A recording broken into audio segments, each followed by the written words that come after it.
Hi friends, I have this very cool trick to show you today. You see there's this Wraith trick that you can combine with the Octane Trident trick. It's the same one I showed you a little while ago for the Octane part. Go check out that video in the eye icon in the top right corner to see how to do that trick. But if you combine that with this Wraith trick I'm going to show you today, you're going to have this really awesome thing that you can do. You see, with this new Wraith trick, you can create the longest Wraith portal you've ever created in your life. Almost infinite in fact. Well, at least 1,000 meters. That's how far we got, but if you're really good at it, you can probably get even further. Also, when I say infinite, I do mean a really long distance. It's still a normal portal, so it will disappear after the normal amount of time. Also, before I tell you how to do it, let me just say, don't forget to click the big red subscribe button if you haven't already. Come join our community of friends. We're on a mission to reach 10k subs by the end of the year, so help us out.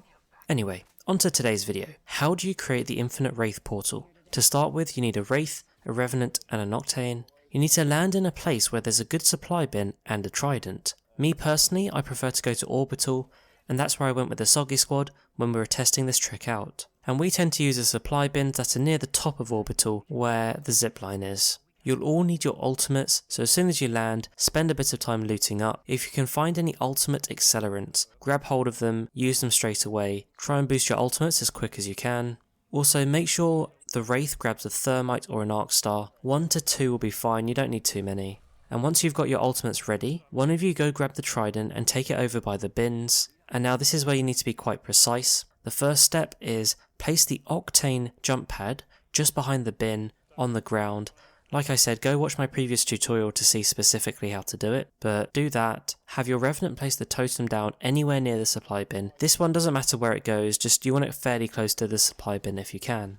Now the Wraith needs to take the death protection from the totem and jump in the Trident. To be fair, the two teammates can also take death protection, but it's not really necessary. The key one is for Wraith to take it. Again, it also doesn't matter who's driving the Trident, pick whoever can get you the furthest. So whoever's best with that Octane jump pad trick, that's the person you want driving the Trident. Now, with all three of you in the Trident, go flying, and I'd recommend saving your boost till you're mid-air. I feel like you go further. Once you land, you should be super far away from where you started. Now this is where you want to jump out as quickly as possible, and this next part is all Wraith. Throw the Thermite on the ground and jump on it as Wraith. And while it's killing you, make sure you crack your ultimate, and it should reset you to the totem. It happens quite quickly, so as soon as you throw the Thermite on the floor, make sure you hit your ultimate quickly. And also don't move with the ultimate, just stand on top of the Thermite, let it kill you, and it will take you back to the totem, as it normally does with the Death Totem. So this is nothing different, it's just you're further away from the Death Totem than you normally would be, and that's because there's no radius to the Death Totem. And once the totem runs out, as it takes you back, it will also take you back with the portal. And as soon as you return to the totem, your portal will be set back to where you started. And you now have a really long portal. A crazy long portal in fact, which is right from where you started all the way to where you were able to get your Trident to using the Octane jump pad trick. Like I said, the furthest we managed to get it was 1,000 meters, which is pretty awesome. One other thing I can remind you is, again, it's a normal portal, so you shouldn't really put it outside the ring on both sides. As you can see, we did it and we realized because it's a normal portal, the portal disappears very quickly when both sides are outside of the ring. So just be careful of that. And that's it, that's how you do the Wraith infinite portal trick. Do watch out as you're travelling a long distance, it can be easy for enemies to sneak up on you, so just keep a lookout for that.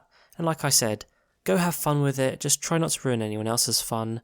If I'm being honest, I don't think this is one of those tricks that will help you win the game, because as the ring gets smaller, this becomes 1, harder to do, and 2, just pointless, right? So just keep that in mind, have fun with it, and probably try and do it within the first ring or 2. Thanks for watching, and I'll catch you later.